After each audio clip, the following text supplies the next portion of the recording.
చాలా శుభదినం మన ఆంధ్రప్రదేశ్ రాష్ట్రానికి. రైల్వే జోన్ 1966లో సెంట్రల్ రైల్వే జోన్ వచ్చిన తర్వాత అదే మన ఆంధ్రప్రదేశ్ని తెలంగాణ రాష్ట్రాన్ని కొన్ని ప్రాంతాన్ని అయితే తెలుగుదేశం పార్టీ ప్రభుత్వం ఏర్పాటు చేసిన తర్వాత ఎప్పటి నుంచో పెండింగ్ డిమాండ్ ఉన్న రైల్వే జోన్ని విశాఖపట్నానికి సౌత్ కోస్టల్ రైల్వే జోన్, దానిలో ఆంధ్రప్రదేశ్ నుంచి 4 డివిజన్లు గుంతకల్లు, విజయవాడ, గుంటూరు కూడా ఆ జోన్లోకి తీసుకురావడం జరిగింది. అయితే రాయగడ్డ గురించి కూడా ఉంది కానీ బట్ ఆంధ్రప్రదేశ్లో రాదు. దీనివల్ల ఏంటంటే పరిపాలన వికేంద్రీకరణ జరిగింది. ఆంధ్ర రాష్ట్రానికి కావాల్సిన రైళ్లు ఇంప్రూవ్ అవుతుంది, అట్లాగే రైల్వే ట్రాక్లు ఇంప్రూవ్ అవుతాయి, ప్లాట్ఫామ్స్ ఇంప్రూవ్ అవుతాయి, బడ్జెట్ కూడా సపరేట్గా ఉంటుంది. కాబట్టి అన్ని విధాలైన సౌకర్యాలు దొరుకుతాయి. రైల్వే స్టేషన్స్ కూడా మెరుగుపరచడానికి చాలా బాగుంది. సో ఇది ఈరోజు జూన్ 1 నుంచే ఇంప్లిమెంట్ చేస్తూ ఉన్నారు.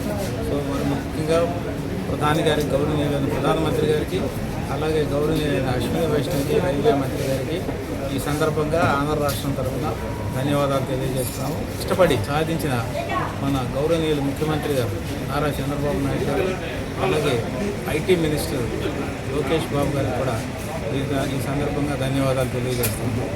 మనం ఈ చివరన ఉన్న చిత్తూరు సౌదర్న్ మోస్ట్ పాయింట్లో ఉన్న ఆంధ్ర రాష్ట్రానికి సో మనకి ఇంకా ఎంత మెరుగు కావాలి అనే దానికి మనకి యాక్సెస్ అంతా పెరుగుతుంది. మనం ఇవన్నీ కలుపుకొని ఎంప్లాయ్మెంట్ పెరుగుతుంది, తర్వాత రైల్వే సౌకర్యాలు పెరుగుతాయి, తర్వాత రెవెన్యూ పెరుగుతుంది, గూడ్స్ షెడ్స్ పెరుగుతాయి. దానికి రైల్వే అభివృద్ధి జరిగినా జోన్ బేసిస్గా జరుగుతుంది. కాబట్టి ఈ జోన్ ఏర్పడటం వల్ల మనకి మంచి జరుగుతుంది.